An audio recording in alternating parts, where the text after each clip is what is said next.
Welcome, everyone. I am Farah Hassan, the sleep education specialist here at Project Sleep, streaming to you live from Toronto, Canada. Thank you, everyone, for joining us today. We are so excited to be hosting Maha today, who will be sharing her story. Welcome, Maha. Hi, thank you so much. I'm really excited to be here, to be with you and to share my story and looking forward to chatting afterwards too. We're very excited to have you. So, for those of you who are joining live, please share the state or country that you're watching from. Be sure to like, comment, and share this video so that we can continue to raise awareness and welcome new people to the community.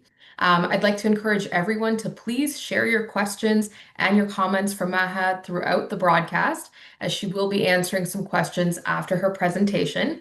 And as she shares her story, let us know what resonates with you. Today's broadcast is being recorded live and will be available for viewing in the next day or two. Please note that this broadcast is a public video, so the comments will stay with the video. Please don't share anything in the comments or the live chat that you wouldn't want to share publicly. Now, before I turn it over to Maha, a quick reminder to everyone tuning in today that the presentation and discussion is intended for educational and awareness purposes. It is not medical advice. We want to empower everyone with information. And so, if anything discussed today sparks questions for you about your own medical management, please make sure to bring those questions to your healthcare team or to your sleep specialist. So that wraps up our housekeeping. Very excited to get started here. It is my absolute pleasure to introduce today's speaker. Maha Awad is an Arab American TV host and voice actor, producer, and Arabic consultant with over 20 years of experience in front of and behind the camera internationally. Maha began experiencing sleepiness symptoms as far back as high school, but was finally diagnosed with type 2 narcolepsy without cataplexy nearly 3 decades later. As a trained speaker with Project Sleep's Rising Voices program, Maha hopes to raise awareness about this highly misunderstood condition in the US and across the Middle East. So now I will turn it over to you, Maha, to share your story.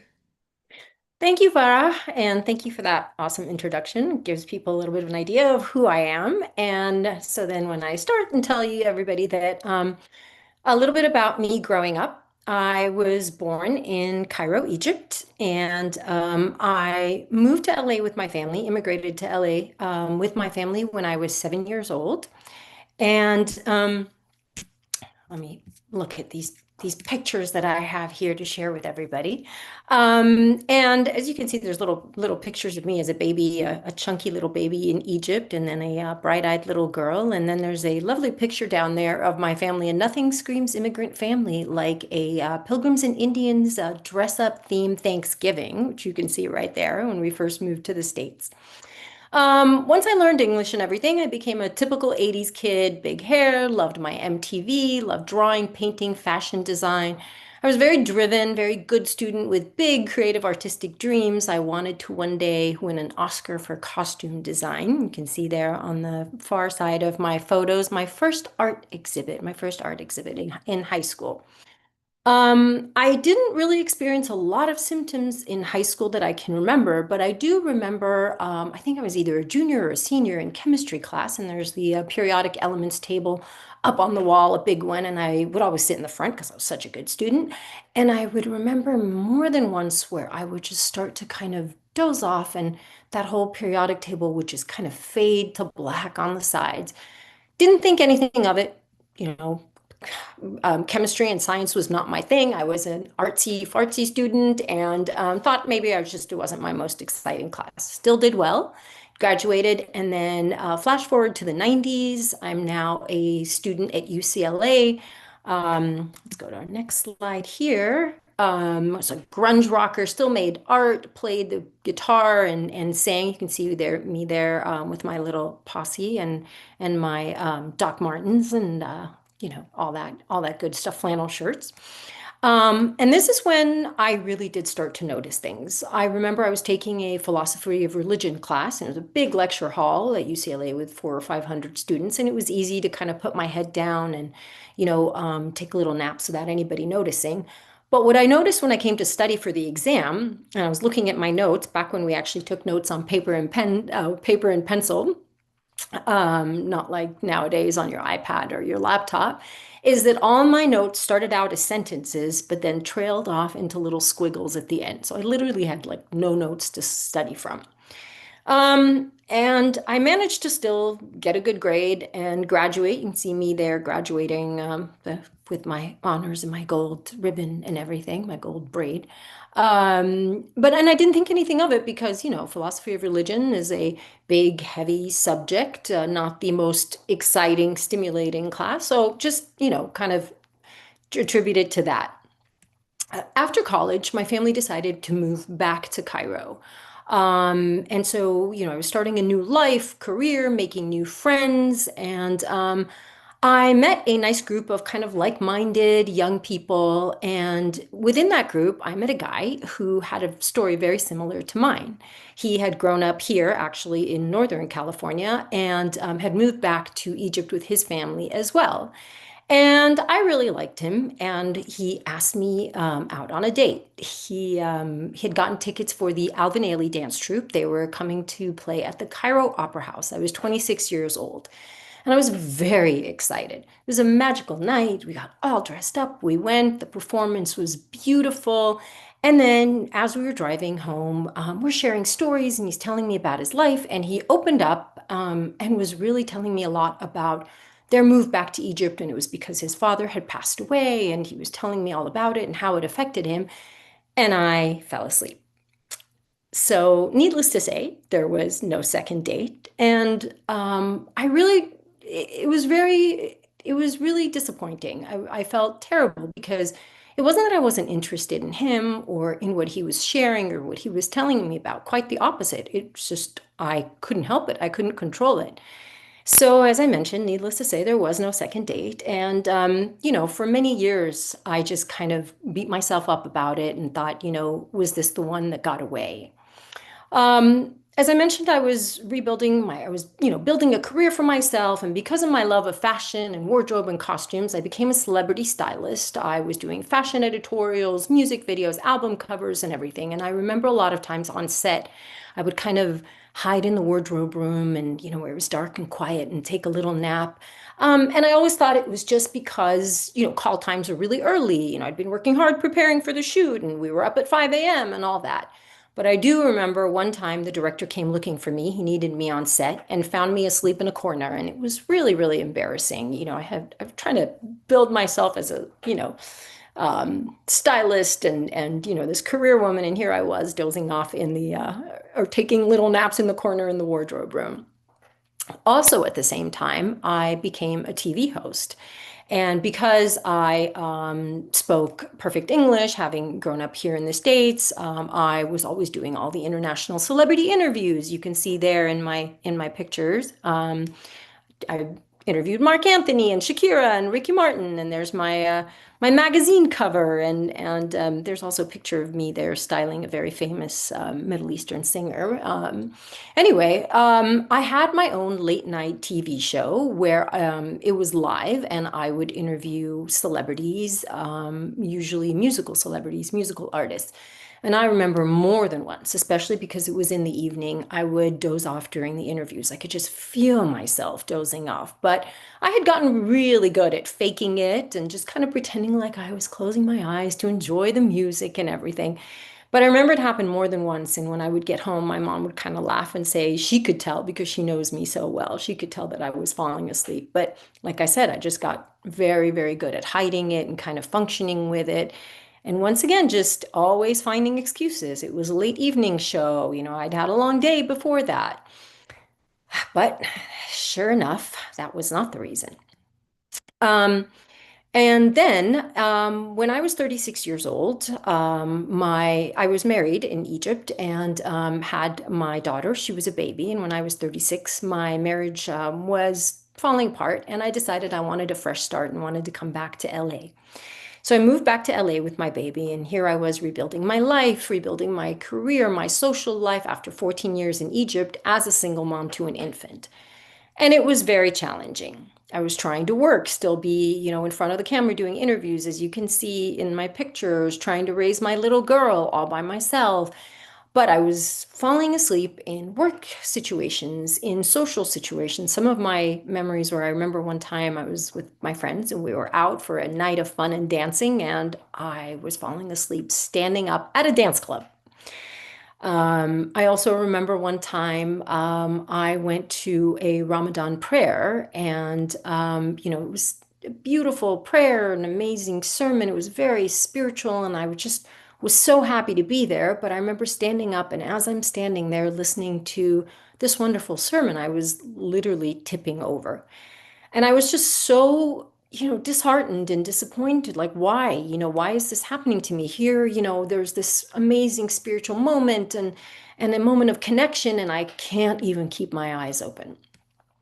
Another incident I remember is driving back from the Hollywood Bowl. And for those of you not here in LA who don't know what the Bowl is, it's a huge venue where big artists play. And obviously, getting out of there, after the event is done is a nightmare with traffic, and it's very kind of stop and go. And I remember every time we stopped at a stoplight, and we were there for quite some time, my foot would slide off the brakes because I would doze off. And so every time I stopped at a stoplight, I had to put the car in park to avoid sliding into the intersection.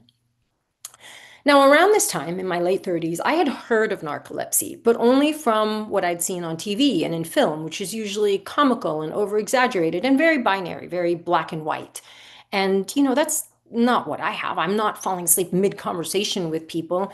And especially, I don't know how many of you guys will remember a lovely film called Deuce Bigelow, Male Gigolo, where he goes on dates with a character who has narcolepsy who can never order soup at a restaurant because she might drown. And I thought, well, that's not me. I'm not falling asleep face first in my soup. Plus, one of those ironies of life, everyone drinks coffee to get through the day, and I hate coffee. So, having narcolepsy and hating the taste and smell of coffee are not, a little bit ironic, not the greatest combination. But, once again, I just brushed it off and powered on and thought, no, that's not me. Until one day, of all places, I was at a bar with a friend, sitting at the bar chatting, and complaining a little bit about how it's hard. It's hard, raising my daughter as a single mom. You don't have the greatest sleep schedule, trying to work, trying to build my social life, and I'm always tired and I fall asleep. And the bartender actually overheard me and said, hey, I just want you to know I have narcolepsy, and it's not what you think. It's not what you see on TV. It's actually a spectrum. You may not have the extreme version of it, but you may have narcolepsy, and there are medications and there are things you can do. And I thought, wow, oh my gosh, well, maybe I'll go check it out. So soon after that, I did go see a doctor. And another little ironic moment is I actually fell asleep in the exam room waiting for him to come in. And anyway, when he did come in, I told him about my problem, and he said I probably have sleep apnea and sent me for a nighttime sleep study, which, no surprise, came back totally normal. I do not have sleep apnea. And he had nothing to offer me besides that. And so I left it for another few years. But it was increasingly getting difficult to ignore and increasingly disrupting my life. And so a handful of years later, I saw a doctor again. Now I'm in my, I'd say, probably mid 40s. And he referred me to a neurologist. The neurologist wanted to do a brain MRI, which is a tough test, but we did it and everything came back normal because he really didn't believe I could have narcolepsy. He finally sent me for the correct nighttime and daytime sleep study. And after sleeping for a full night, 8 hours, they put you down for 5 daytime naps every 2 hours. And I fell asleep every single one of those 5 naps and went into REM sleep within just a few minutes on 3 of those naps. So I was finally actually diagnosed with narcolepsy. And I went back to the neurologist, and when he saw the results, he laughed, literally actually laughed, and said, huh, I guess you do have narcolepsy. Well, we could put you on medication if you want, without any more information. And I had heard of, the stimulants that are commonly prescribed for narcolepsy. That's all, the only medication I knew, which sounded quite intimidating. It is the same medication that is given to people with ADHD. It's also, a lot of times taken by college kids to pull all-nighters. And that sounded just really kind of like, whoa, I'm not sure I'm ready for something like that without knowing more about it. And I don't know if I want to do that to my body. And it was quite frustrating, and I ended up leaving it for about another 5 years until finally in 2023, so not very long ago, my mom, who was referred to a sleep doctor, a sleep specialist for her sleep apnea, as she's walking out of out of the room, she says to him, by the way, my daughter has narcolepsy. And he said, really? And what's she doing for it? And she said, nothing. And he said, oh my God, have her come see me as soon as possible. And within a week, I had an appointment and I went to see him finally at the age of 51. He confirmed everything by looking at my tests and he explained everything to me. He explained all my options. I have such a vivid memory of him sliding his rolling chair over next to me and putting a piece of paper and pen on the desk and diagramming everything out for me with headings and subheadings of the different kinds of medications, the stimulants, the non-stimulants, everything.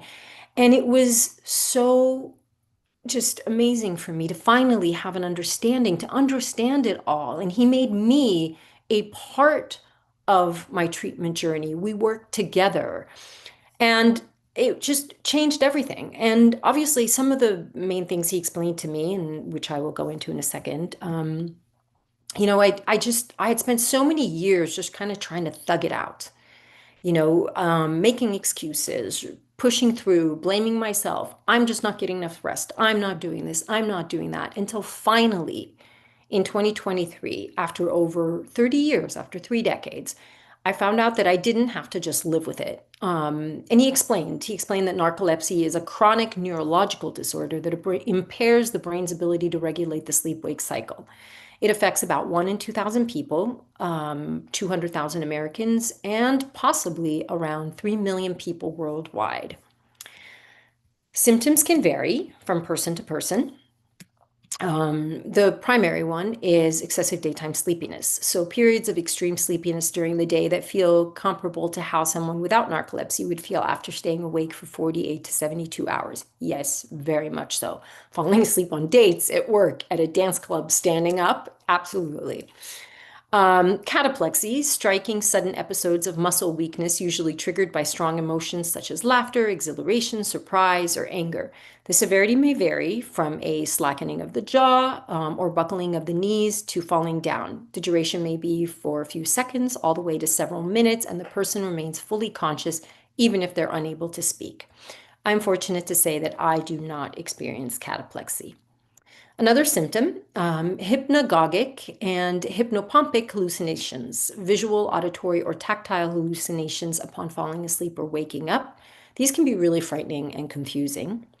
Sleep paralysis, another big one, the inability to move for a few seconds or minutes upon falling asleep or waking up. It is often accompanied by the hypnagogic and hypnopompic hallucinations. It's important to know that people with narcolepsy can experience these hallucinations and sleep paralysis. In fact, about 1/3 of all people experience um, um, these, especially during periods of high stress and poor sleep. But for people with narcolepsy, these are much more frequent and consistent over time. And I can say that I do have that sometimes. And, I'll have very, very vivid scenes where I can't move or can't use my voice. And it is indeed very, very frightening. Another symptom, which is most people don't think of this one, is disrupted nighttime sleep. People with narcolepsy do not sleep all the time. The timing of sleepiness is off with narcolepsy. So one might fight sleepiness during the day, but struggle to sleep at night. And this was one of the main reasons why I didn't think I could possibly have narcolepsy. I don't always sleep like a baby at night. There are two forms of narcolepsy, narcolepsy with cataplexy and narcolepsy without cataplexy. Recent research suggests that narcolepsy with cataplexy is caused by a lack of hypocretin, a key neurotransmitter that helps sustain alertness and regulate the sleep-wake cycle. Less is known about narcolepsy without cataplexy. As I mentioned, I do not have cataplexy. Diagnosis. So, looking at diagnosis typically includes a 24-hour sleep study that includes the nighttime portion, the polysomnography, and the daytime nap portion, multiple sleep latency tests to record one's brain waves.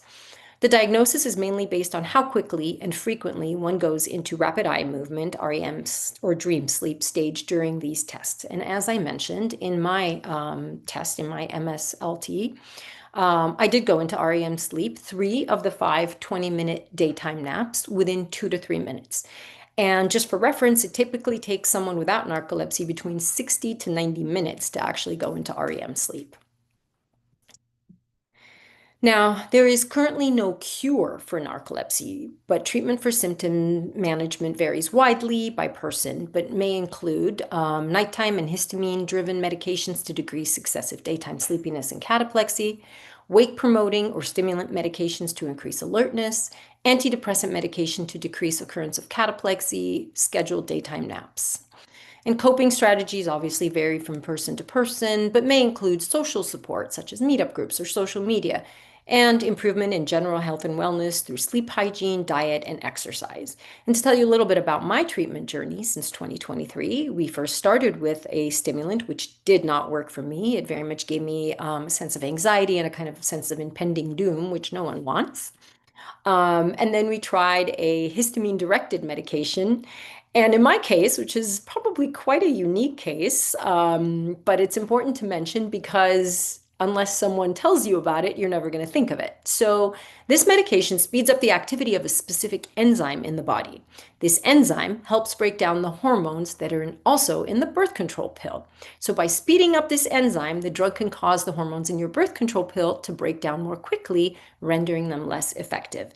And as someone who was 51 when I started taking these medications, I was already on the pill as hormone replacement therapy for hot flashes. And within 2 or 3 days of starting this medication, I was back to the hot flashes. And I'm sure you can ask any menopausal woman who'll tell you she'll take anything over going back to hot flashes. So I had to stop that one. But working with my sleep doctor, we finally found a wake promoting medication that has worked very, very well for me. And what's great about it is I can take it on a need basis and it works much more smoothly and I don't feel it as intensely as stimulants. I just feel like I'm not falling asleep, like I just have a normal day. I obviously work on my sleep hygiene. There are no shortcuts for 8-hour nights for me. I can't pull all-nighters. If I'm going to be waking up early in the morning, there is no staying up till 2 or 3 a.m. for me. That's not going to work. And I take naps when needed. I no longer feel guilty about that. No longer feel like I'm just being lazy, like I have to push through. If my body's telling me I need a nap, it's time for a nap. And obviously, diet and exercise. As you will see in my next slide, Life with Narcolepsy. You can see me there on a nice hike. So let me tell you a little bit about my life now with narcolepsy. I think for me, one of the biggest changes and one of the biggest coping mechanisms has been being able to explain to others, being able to share with people so they understand. I think for a long time, because I didn't know, I didn't share, obviously. And then even when I understood but had no treatment and had no plan, I still didn't share. But now that I know what's going on and have a much better understanding and, can even speak to it like I am today, I feel like it's important to share with people so they really not just understand, but are aware for whenever they see other people, but also just even with me, so they don't get offended. Sometimes people will say to me, "Oh, you're yawning. Are you bored?" No, I'm not bored. It's just my brain works differently. It's a little different for me. And I also, sometimes think nowadays, I'm still friends with that guy on Facebook that I had that date with back, 25 years ago. And I almost kind of just want to reach out and maybe send him a message and just say, hey, I want you to understand, I wonder if he ever thinks about that night and goes, wow, I really like that girl, but I guess she just really was not interested in me. I guess she found me super boring. And I would love to just explain to him so he knows. Another thing that's been awesome for me is meeting the Project Sleep team. I had gone 51 years of my life never meeting another person with narcolepsy. And then all of a sudden, here I was sitting around a table sharing a meal with 7 other people who had narcolepsy. And it was an amazing feeling of shared experience just to be around people who get it. And I was just kind of sitting there listening to conversations, people talking about, you know what, I need to get home now. I don't want to be falling asleep on the drive home. And, another person sharing the best spots at Disneyland to take a nap for when you need it. And it was a light bulb moment. It made me realize, like, this could have been one of the main reasons why I always dreaded taking my little girl to Disneyland when she was younger, because it's hard for me to get through that day. It's a long, tough day, and I had no idea what it was. So it was really helpful. Another thing, as you can see here, is a picture with my friends and a picture with my family. My mom and my daughter are three generations of women in my household. And, I share with my family and friends. They all know. We laugh about it, we joke about it to keep it lighthearted, but they're very supportive. Everybody knows I'm never the designated driver. They understand that if I can't commit to plans because I know I'm going to be too sleepy, nobody gets hurt or upset or offended. Because after all, nobody wants to be holding their friend upright on the dance floor. And I've learned to listen to my body. I nap when I need to, and I don't do long drives without planning for it, with my medication, with the dreaded C word, coffee, as much as I hate it. Sometimes you got to do what you got to do. But now I'm not fighting against it anymore. I'm working with it. And looking towards the future, as you can see here, my daughter is no longer a baby. And, I think that a lot of this awareness that I've had over the past couple of years and just understanding and being a part of my treatment journey has really changed how I look at the future and what I want to do. I've learned that I don't need to just accept it. No one needs to just accept what they're going through or brush it off. Yes, it takes life adjustments. Yes, there are no quick fixes. There's nothing that's 100% relief. But like so many other things people are living with, it can be managed and you can still live a full and fulfilling life. Some of the things I want to do and continue doing in the future is I hope to be back on TV in the near future. I am still doing some projects, but I'd love to be doing more on TV, possibly even a live show, and hopefully one without dozing off. I want to continue traveling. You can see me there in front of the pyramids back home, and having adventures, and of course, being there to watch all the exciting moments of my daughter's life as she transitions to being an adult now. And there's also my little nephew who is the next light of my life, and I want to be there for all his exciting moments. And you don't want a sleepy auntie babysitting a toddler. My daughter is now 18 years old, and she falls asleep a lot too. As a matter of fact, she's following my footsteps. She's now at UCLA, and she was just telling me that she was dozing off in her art and archaeology class last week, which is a little concerning as well. She has a professor who has a soothing, sleepy kind of Australian accent, and that's the reason, Mom. And maybe, I mean, maybe she's just a teen that thinks she's invincible, doesn't get enough sleep, but maybe not. And as a result, she has seen a specialist and is going for her MSLT test as well. Because whatever the results, I want her to know early. I want her to not miss out on an important first date or on an important college learning experience or a big TV opportunity or any job opportunity for that matter. And that's why for me now it's really all about awareness for her, for me, and for all of us. I wish there were more awareness. I mean, some of the things I hope to make a difference in is even among doctors who are not specialists in sleep, to listen to their patients, explore options, talk to them, not just jump to the lowest hanging fruit diagnosis, depression or this or that or whatever. And also just among people I know and people in general. Because one of the things I would love for people to stop asking me is, get that chuckle on their face and say, do you fall asleep during sex? And also, people just telling me, oh, you're so lucky you can fall asleep. You can sleep anywhere. And I want to say to them, I would trade that lucky superpower in a heartbeat if it meant I could, get my money's worth for a movie ticket, possibly by watching the movie from beginning to end, or, making a drive on a road trip from point A to point B. Um, Anyway, but that's really what drives me now. And if sharing my story helps one person get answers sooner or helps one doctor look a little closer, then it's just another reminder of the power of stories to make a difference. And that's what I hope to do. in terms of raising awareness. Because of low awareness, even among physicians and misperceptions, there is an average of 8 to 15 years between narcolepsy symptom onset and diagnosis. It's estimated that the majority of people with narcolepsy are currently undiagnosed or misdiagnosed. Some of the common misdiagnoses include epilepsy, depression, and even schizophrenia. So it took me from being a high school teen to a woman of 51 to really understand and get the right treatment and make sustainable, workable life adjustments. And I don't want that for others. I want to make a difference if I possibly can. I want to tell my story and spread awareness, and hopefully someday, even in the Middle East, where people know far less than we do here about sleep disorders, and narcolepsy is not even on their radar. And I think it would just make a difference in so many people's lives who have no idea what it is. Another thing I would really love to do is an extension of what I do now. I consult for Hollywood studios on content related to the Middle East and the Arab world. I would love to do that as well for sleep disorders and especially narcolepsy, so that Hollywood can change portrayals, and that, narcolepsy is not the punchline anymore, but rather a condition that is, treated with the same understanding and nuance as others. Um, it's estimated that 1 in 5 people are living with a sleep disorder. There are a wide variety of sleep disorders, and symptoms can be hard to detect.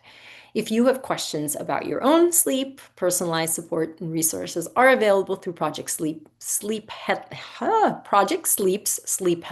a free national helpline for people facing sleep issues and sleep disorders. And I'm sharing my story today as part of Rising Voices, a program of the nonprofit organization Project Sleep, which empowers patient advocates to share their stories and improve public understanding of sleep disorders.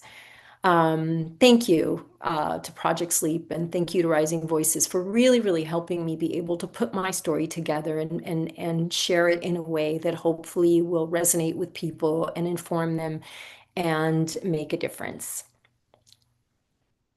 Amazing. Thank you so much, Maha. That was absolutely incredible. I'm so glad Thank that you, you're sharing your story and um, yeah, it's just amazing to hear what a broad range of experiences you've had in your life. So, of course, I want to ask you a whole bunch of questions. Tara. I'm going to start off with I'm really curious about how you came across Project Sleep and the Rising Voices program. Yeah, how did that end up on your radar? So I actually found out about Project Sleep initially in two completely different and random ways. I was applying for a job as a creative producer, but in the healthcare space. And they said, we've seen your interviews with celebrities and everything, but can you do an interview that, has kind of a medical tone? And I mean, they didn't say it with that tone, but, I gave it that little spin on it.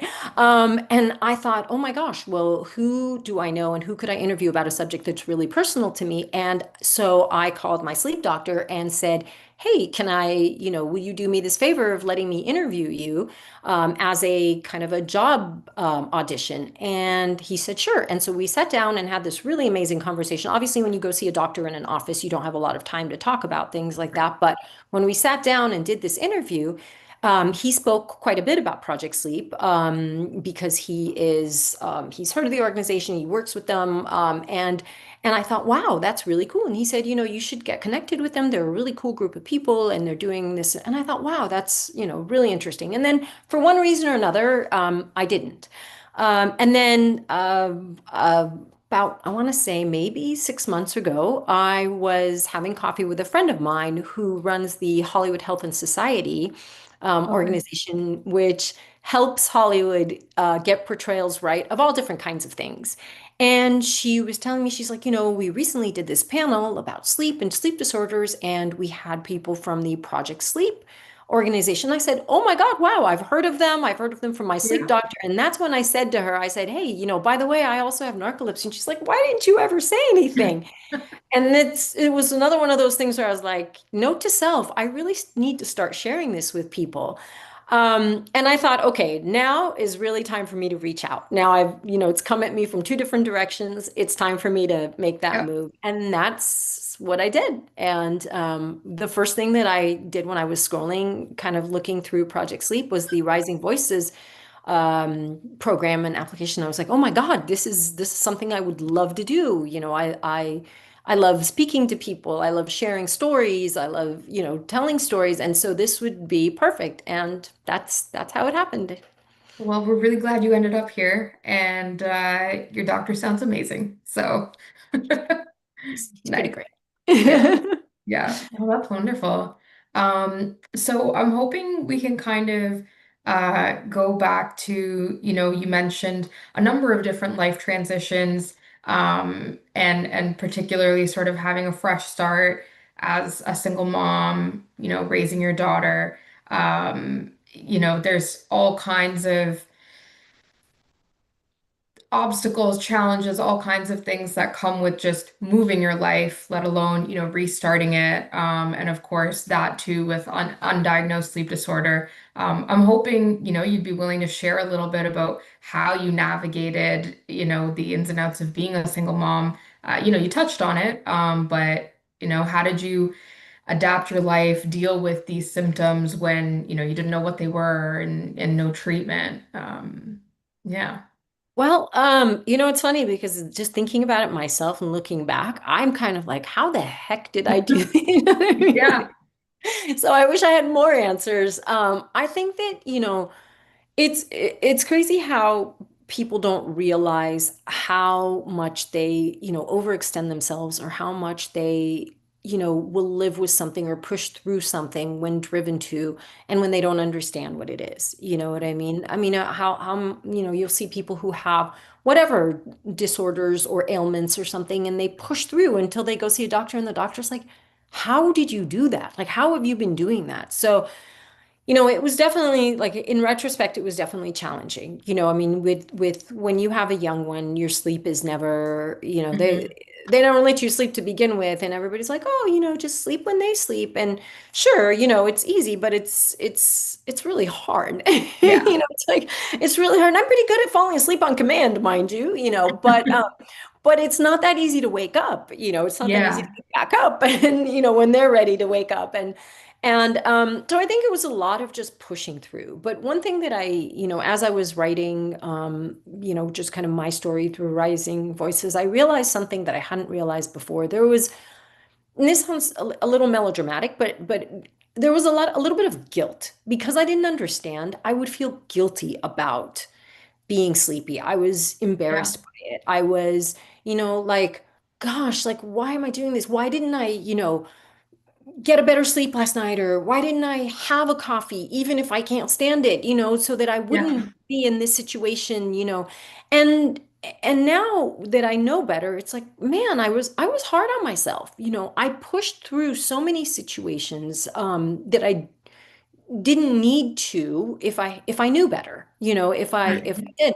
So I feel like I pushed through a lot of things, but I'm not gonna lie, I also put myself in some unpleasant situations of being, out with friends and falling asleep. I mean, people don't know, people don't always understand when that happens. Yeah.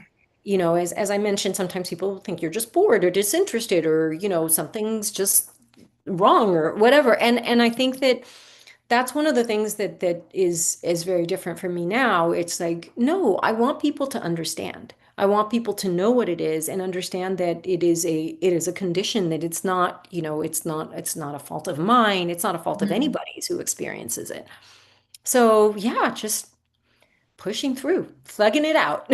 Yeah, absolutely. I mean, it really is um amazing, like you said, what we can do when we just have to. And it's interesting. I was having a conversation not too long ago with a friend of sort of this idea of almost like glorifying, like, oh wow, I don't know how you did it. And like it's amazing that you were able to push yourself that hard. And it's not a great thing to push yourself that hard, when we push way past our limits. But again, there's sort of like this idea of like, I've heard it so many times, like, well, I could never do that, I could never do what you do, right? Yeah.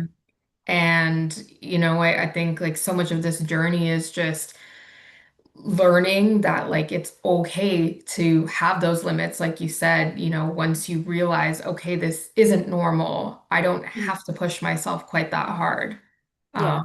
No, absolutely. And I think that was I was very much reminded of that recently where I didn't prepare super well. I had a situation where I had to be here in LA until 9 p.m. one night for a job and then had to be in Detroit the next morning for another job at 9 a.m. And, Maha and red eye flights are not friends, right? Just take a Mhm. red eye. Yeah, no, no. Don't. Red eyes are like, horror films to me.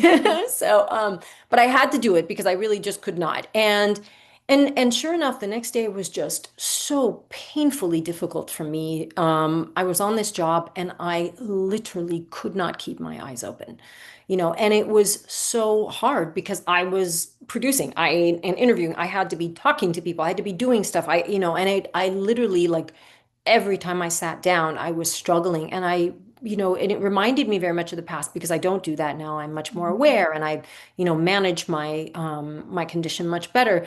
But it was very much a reminder of a time when this happened way more often than Mhm. anyone should have to deal with, where it's just painful. I just can't keep my eyes open.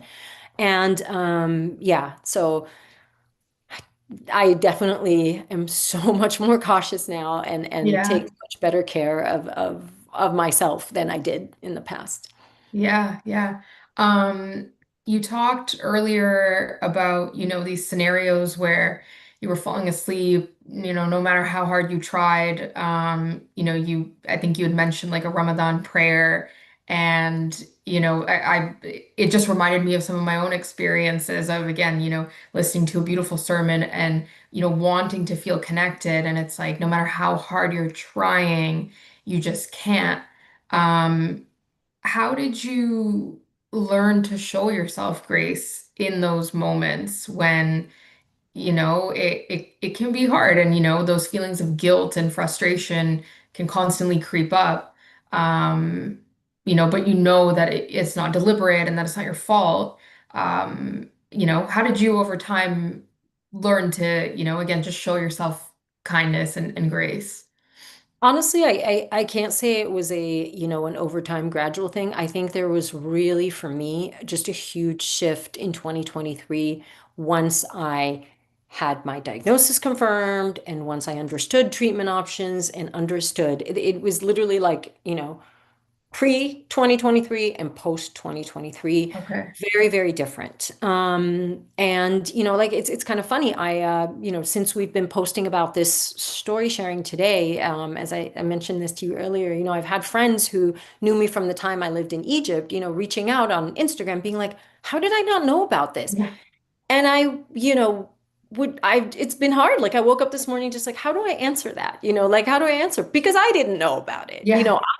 I was a different me. I mean, I was the same me, but in that part of my life, I was a different me because I, pushed through it. I, dealt with the pain by myself. I thugged it out. I blamed myself. I did all of that. And really, it's so different now. It's different. I mean, obviously, I still have difficult days and I still have difficult moments and all that other stuff. But like you said, it's really about cutting myself some slack, and handling it better and sharing with people. Yeah. I just didn't for a long time. And I mean, I think this is going to take a little more understanding on my part.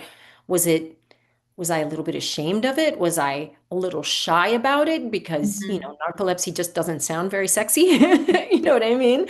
Yeah. Um, I'm sure there's a variety of reasons. And I think about that sometimes, but rather than dwell on that, I'm like, it doesn't matter. Whatever the reason is what it Mhm. was. Where I'm at now is I'm going to, share my story. I'm going to tell people when they ask, or even when they don't ask. Mhm. If there's a context to tell people so that it makes a difference either in our interactions together or in our relationship together, or just for them to be aware for if Yeah. they come across other people, then I'm absolutely going to do that. And it's made a big difference. It's Mhm. it's made a really, really big difference for me in the past couple years. Amazing. That's wonderful. So we have a few questions from our audience. We have one from Jessica who asks, has your relationship with movement and exercise changed over the years?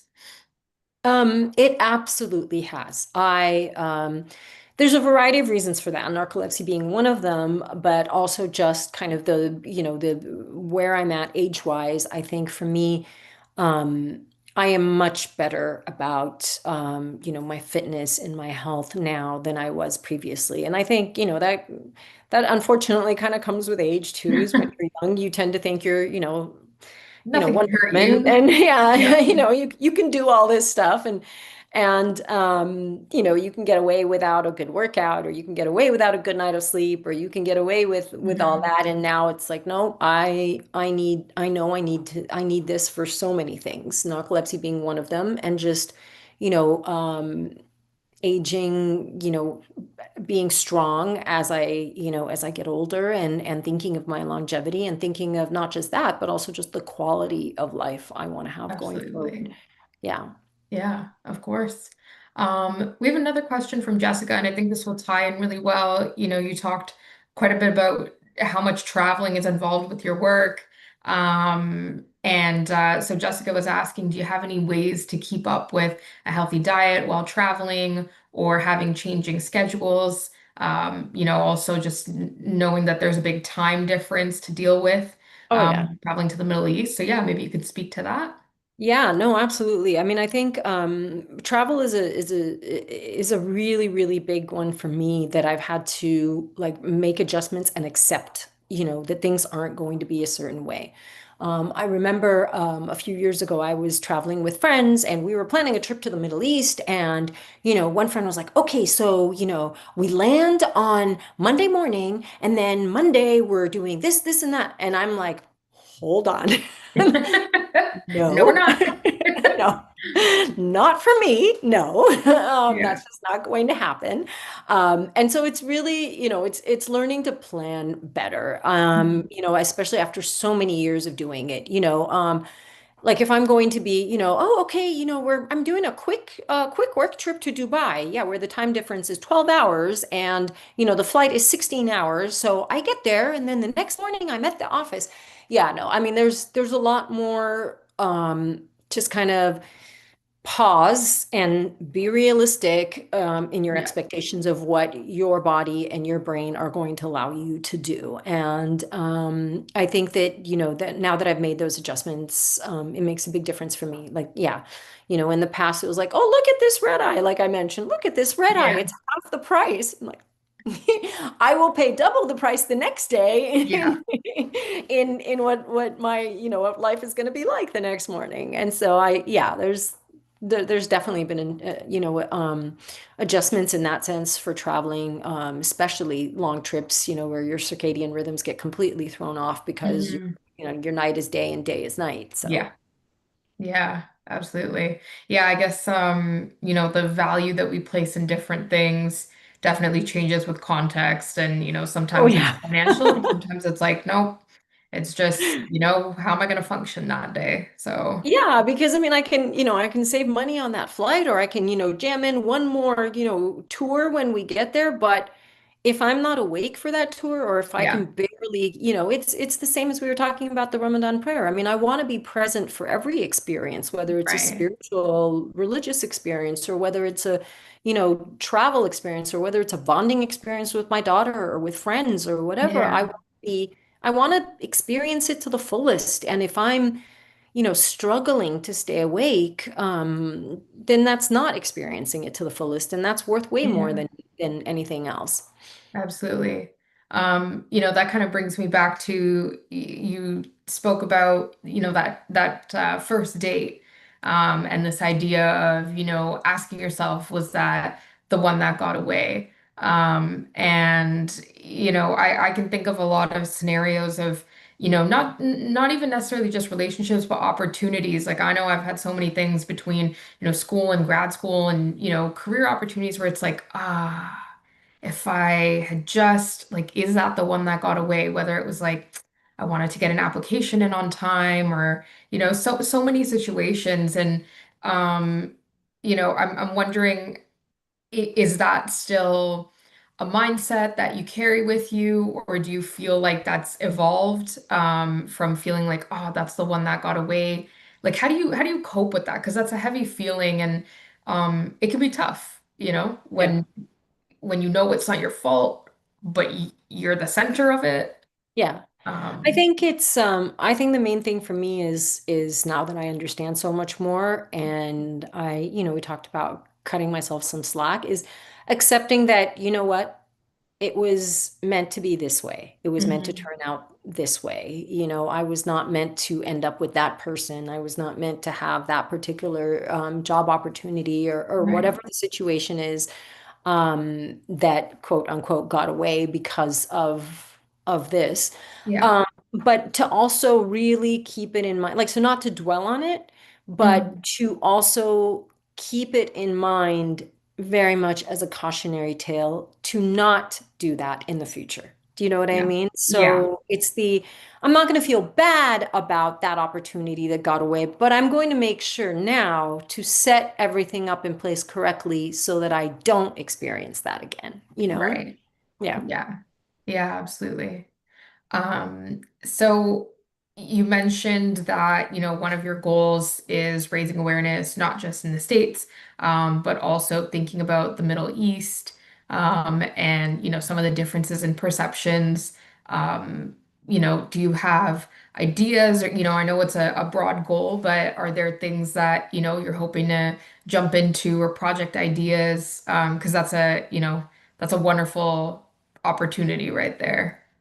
I mean, I'm still kind of on the first steps of this journey. Hmm. This is essentially one of the first times I'm sharing my story. So Hmm. I'm very excited. There are some things I want to think about. I mean, as I'm sure you know, to begin with, it's just mind-blowing how little people know. Hmm.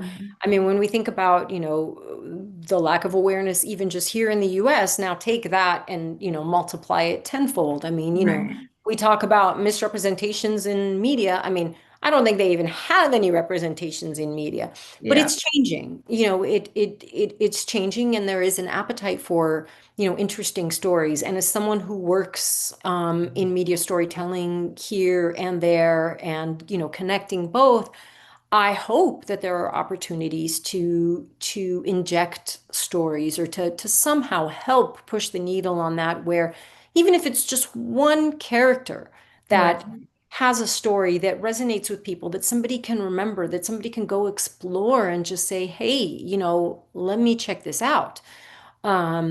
Because people, I mean, people push through so much when they don't know, and when the symptoms are not as clear cut as, you know a runny nose or Yeah. a fever, you know what I mean? And and so there's that. Who knows? I don't know. I mean, there are so many ways. I'd like to obviously consider, telling my story there if there are opportunities. I don't know. Hmm. I have to see, are there medical conferences? Are there things? I mean, there's just, like I said, I'm just getting started. Yes. Getting started, and Yeah. I plan to explore every possible path. I mean, I'm lucky in the sense that, I'm in this business of storytelling and of content creation, of media production, and Mhm. hopefully that'll give me a little bit of a leg up in terms of Yeah. opportunities to, share my stories or share other people's stories or work with writers to write interesting characters or whatever. But Hmm. yeah, I mean, we'll have this conversation again next year, Farah, and Good. hopefully I'll have an update for you. Hold my feet to the fire. Make sure I do it. Okay, I will. I will.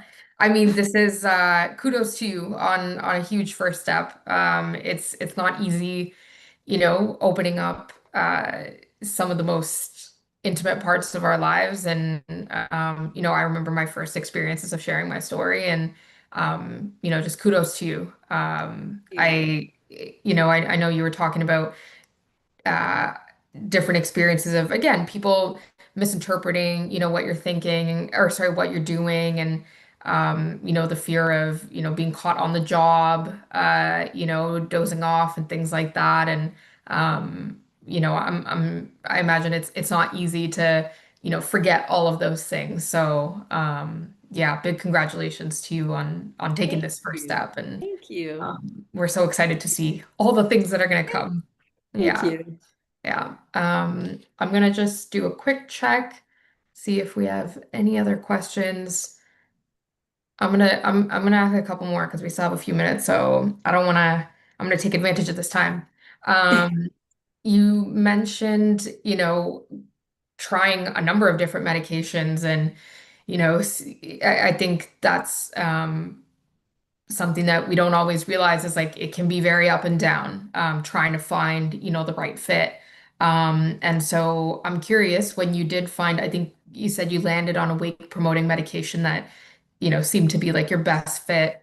Do you have any memories of moments of like, I think I found it, like I finally have found the thing. What was it like right at the beginning when, you realized this was the Yeah, right I mean, fit?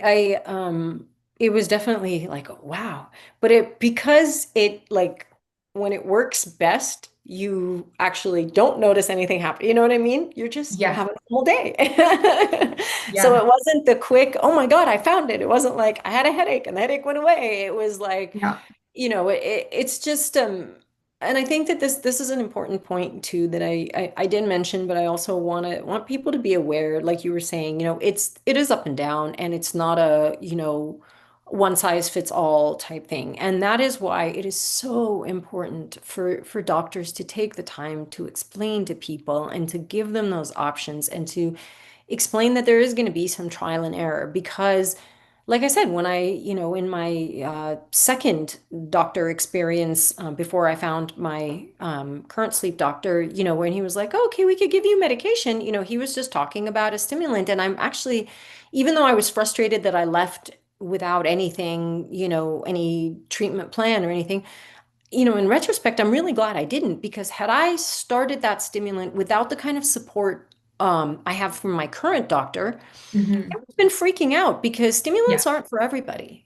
I'm someone, I guess, who's really sensitive to that. And like I felt like the world was coming to an end, while other people take stimulants and do wonderfully. Hmm. And so it really is a journey. And then, that second experience I had, like, who would have thunk that, it's going to, Yeah. contradict with another medication that I'm, taking for, hormone issues and hot flashes. And, I mean, that Yeah. medication could have possibly worked well for me. Who knows? But, Yeah. everybody's situation is different. Absolutely. And that was my situation, and that did not work out as a Hmm. result. But I think, yeah, for me, it was a while after taking my wake promoting medication that's not a stimulant, where I was like, okay, I'm taking it day after day after day, and I'm getting through my day. You know what I mean? I'm Yeah. awake from the time I wake up till the time I go to bed. Yeah. I drove today for an hour. You know what I Yeah. mean? Like, oh, wow, I drove for an Yeah. hour. And I think it was when I noticed a kind of a series of days of getting through the whole day and functioning without a struggle, that I was like, wow, yeah, this is okay. And I don't feel any anxiety. I'm not, any anxiety. I Hmm. don't feel, I'm not laying there, for example, in bed at, 11 a.m., staring at the ceiling or, whatever, because it's keeping me Yeah. awake, in an intense way or anything. And I Right. think that that was really the moment where I was like, okay, I've found something that just works for me. Yeah. I found something that I know I can rely on when I need it. Right. And that was just like, wow, this is good. Yeah. Yeah, it's funny. That's kind of the irony too of it. Like you said, it's like you just have a normal day, and that's Yeah, really cool. Like, yeah, exactly. It's just I a remember normal for day. me, the first time it was like I got my homework done. That's it. Like nothing else. Like I finished my assignment and I was like, oh, okay, cool. That's amazing. Yeah. Yeah, Yeah. for me, driving is a big one, like, Yeah. and it's like I drove home. I Yeah. drove the whole way home. Yeah. You And know. it sounds like these little things, but it's amazing what, just knowing what's going on and getting that treatment, that's wonderful. And I love, I think you'd kind of talked about with your physician feeling like you were a partner Yes. in that experience. And that I think above all else is like the goal at the end of the day is really to feel like, it is your health and that, you're able to actually collaborate in that space. Yeah. Yeah, Absolutely. I mean, I think that, I don't know, how many physicians will see this, how many, non-specialists or how many sleep specialists or whatever. But I think that if I could say, in my humble little, words of wisdom to the physician community is this is really one of those things that, well, I mean, I think probably every condition is a journey that the physician and the patient needs to go on, unless it's something that's super clear cut, black and white. But especially in conditions like this, I think that being partners and working together and understanding. I cannot stress that enough. Just understanding, helping your patients understand, is just so important because you just feel empowered. You feel like I'm taking charge of my life and my condition. It's not, taking charge of me. It's yeah, not driving me. I'm taking control of this and I'm working towards it. And if this doesn't work, that's okay. We'll find something else. It's just, it is really important to be a partner and a stakeholder in your own journey because it is a journey. It's not a quick fix. It's not like, okay, I went to the doctor and took my medicine and I'm all better. It's not. yeah, And so, like any journey, it's going to have twists and turns and things. And, I know doctors have a lot. They have a lot of patients. They have a lot going on. They know everything in their head and so it's a lot easier for them and we don't know everything. And but I'm going to ask them to please try anyway. absolutely. Absolutely. That's a wonderful way to put it. Well, that brings us to the end of our time. Maha, thank you so much for sharing such an incredible story. And thank you to everyone who's joining us today. There is so much love in the comments for you, for your story, for the moments that you shared. Oh, It was really wonderful. And so, again, thank you to everyone for joining and participating. And of course, a big thank you to our incredible speaker, Maha, for sharing your story and inspiring thank us you all so much, today. Farah. Thank you for having me and thank you for giving me this space to, as my maiden voyage for telling this story. I really appreciate it. Thank you. Well, we're so excited at Project Sleep to be able to be a part of that, and I will hold you to it. We're excited to see what the year Very cool. ahead brings for you. Very cool. Thank you. All right, thank you, everyone. Bye.